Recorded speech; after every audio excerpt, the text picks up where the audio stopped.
ব্যবসা করো হালাল, কিন্তু ব্যবসার নামে সুদের সাথে জড়িত হইও না, হারাম।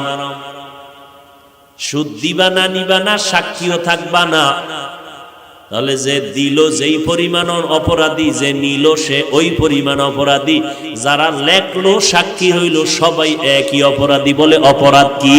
বলে আল্লাহ তাআলা বলেন, আমি দুই দল মানুষের সাথে যুদ্ধ করার ঘোষণা দিয়েছি। দুই দল মানুষের সাথে আমি আল্লাহ নিজে যুদ্ধ করার ঘোষণা দিলাম। এক দলের কথা কোরআনে, আর এক দলের কথা বুখারী শরীফে। কোরআনের বর্ণিত সূরা বাকারা 275 নম্বর আয়াত। সুদের সাথে যারা জড়িত হবে আল্লাহ তাদের সাথে যুদ্ধর ঘোষণা দিলেন। কারণ তোর মায়ের সাথে তুই জিনার গুনাহ করবি, আমি আল্লাহ তোরে ছেড়ে দিতে পারি না। সুদের সাথে যারা জড়িত ভালো করে রেকর্ড করেন, কলবে ঢুকান। জীবনভর নামাজ পড়বেন, একটা সিজদাও কবুল হবে না। 13,000 বার মক্কায় হজ করবেন, একটা লাব্বাইকও কবুল হবে না।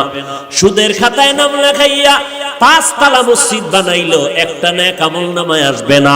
13,000 বার কোরআন খতম করলে একটা অক্ষরের নেক আমল নামায় লেখা হবে না। যতবার মোনাজাত দিবেন কসম আল্লাহর, একটা মোনাজাতও কবুল হবে না।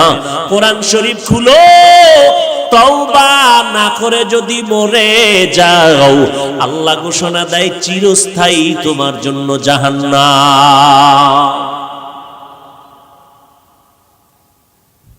বলার দায়িত্ব আমার, মানবেন কিনা সে দায়িত্ব আপনার। এবার বলবেন হুজুর আপনাদের মতো কি সম্ভব? বাদ দেন আমগো হুজুরের গোষ্ঠী বাদ।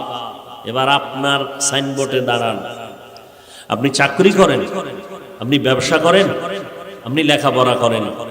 এবার আপনার বিবেক নামের আদালতকে জিজ্ঞাসা করি, আপনার মতো র্যাব, আর্মি, পুলিশ, বিডিআর এর চাকরি করে, এমপি, মন্ত্রী, chairman, member, OC, DC, SP, 5 বেলার নামাজ পড়ে, হালাল খায়, ব্যবসা করে, 1 টাকাও হারাম খায় না।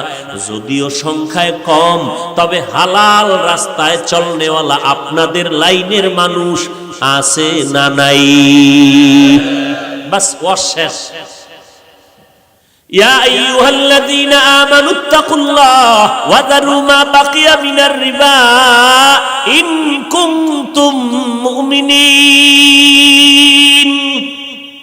আল্লাহ এই সুদের থেকে আমাদের গোটা জাতিকে হেফাজত করেন। আরো জোরে বলেন।